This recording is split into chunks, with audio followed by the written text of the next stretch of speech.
Standing by on the line right now is City Chair for the Republican Party, Joseph Hobika. Good morning, Bill. First of all, I heard someone say Scrabble in the background. And you did really? Yes, I did. It was probably Andrew. He does everything wrong. It's terrible. I know for that the record, rooting, lexicon Bill. has I know to do you with were words. rooting for. I get it. Yeah. For someone to get my money, but it didn't happen today, so that's good. Well, and I don't want to get you upset, so you end up violating the rules of the game. Right. We might do another. We could do another contest if you push us. Anything could happen. I realize that Yeah. because I remember when I got you angry the last time I was on. I didn't give you the answer you were looking for, so you decided to give the money away anyway. Well, I hope you give me the answers you're looking for. I'm looking for here today. So, let's step up your game. Okay, I'll do my best. So let's talk about the 119th, if we could. Sure. Now be careful. There's $100 on the line for you here, Joe. Bova. It looks like we have a clear winner now. Well, it doesn't look like it. We do. Bova is the candidate. The first thing I need to do in fair disclosure is indicate I came in third. I got a write-in vote, so I was only 918 votes behind. Got it.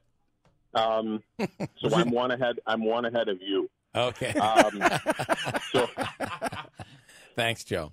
So I have to say, first of all, that I want to congratulate him, and I think it's a big deal to win any kind of election. Having gone through it personally now, he did win the primary. I think the Republican turnout was disgraceful. Not very good. Yeah. No, I'm not going to say disgraceful. I just think that maybe the issues that he was focusing on didn't move the needle for people when they were considering candidates. So okay, hopefully he'll use it as a learning lesson and maybe focus on some things that might actually specific. I'd like to get to specifics and focus in on the true lexico here, and that would be that lexicon has to do with language and vocabulary, so it is natural that words, i.e., Scrabble, would be associated. Anyway, Joe. Yeah. And specifically, his big issue was the hospital and corruption.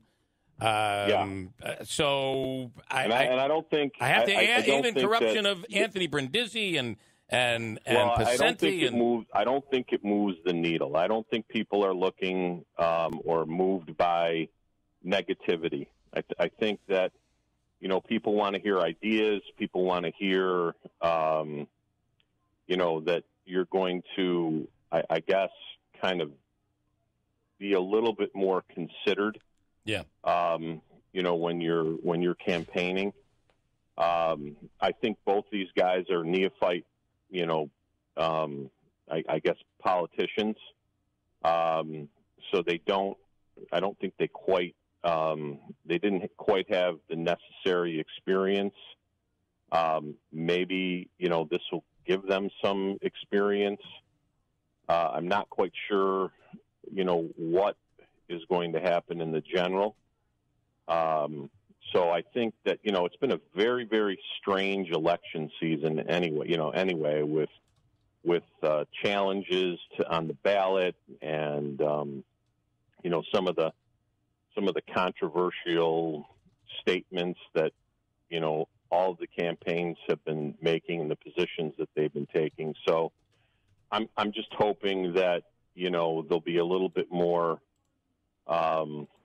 thoughtfulness when it comes to framing your campaign and the issues that people think are important. Yeah. This is the second time that the hospital issue was used as the cornerstone of a campaign. Although he did prevail, I'm not sure that the numbers demonstrate that there's enough interest in that issue to, warrant, a continuation into the general election. Yeah. By the way, Joe, I just want to let you know, neophyte will get you 32 points in Scrabble. Yeah, I'm not the best. I'm not the best Scrabble player. I'm just saying, that is a good one. You got to hope it's on the double word score. That's a good one. Joe, am I right? Both candidates, though, were against the downtown hospital? Yes. Both the Republican I candidates. I think so, and unfortunately... I can tell you... So it's not like that issue won the day for him. They were in agreement on it. I don't think it won the day. It couldn't have. Either. They agreed. And again, I think that there's a bunch of practical issues that have to be dealt with. If in fact you did prevail in the general election and decided that you were going to try to keep your promise, I don't think that the Assembly at this point has any control over the project. So I think it's developed. Again, I haven't sat and studied this issue, in the process. I mean, I saw some things initially, and I had some questions myself. And they had to do with process. They had to do with procedure, and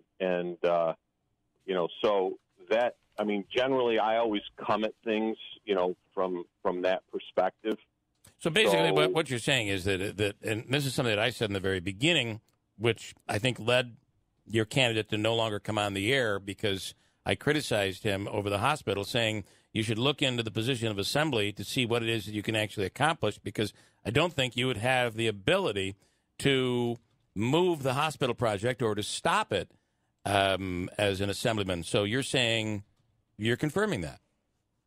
Well, I don't think there's any question. I don't think on either side of either party has the ability at this point to stop it. So, well, now it's just, at some point, once something is moving in a direction, all you can really do is try to address some of the concerns, in the process of finalizing the project. Right.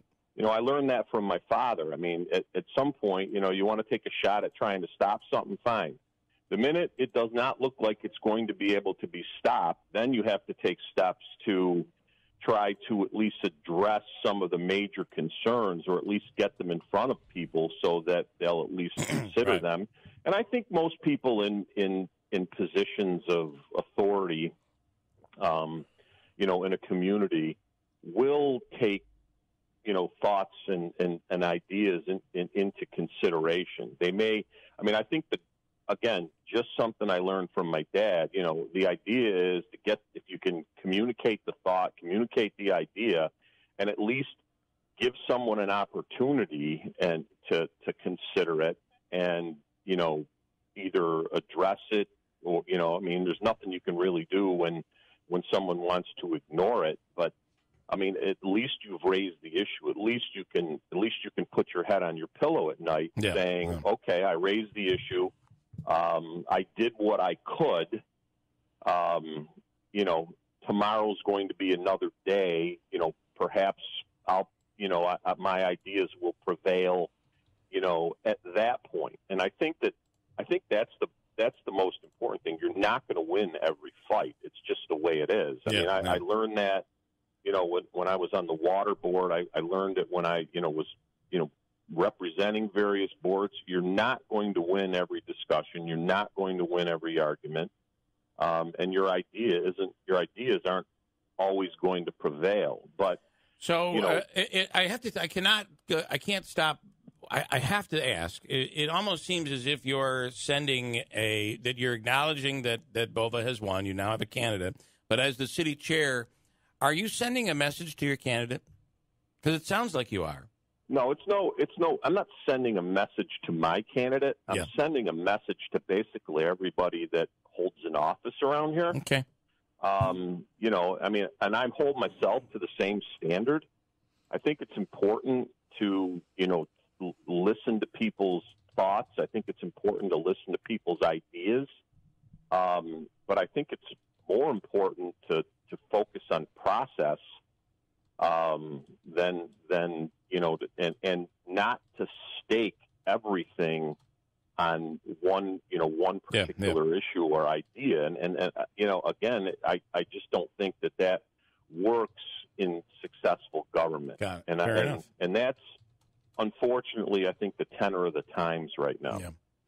Yeah. Interesting conversation, Joe. I appreciate it. Joe Hobika is the city chair for the Republican Party in Utica. We appreciate your time. Thanks so much.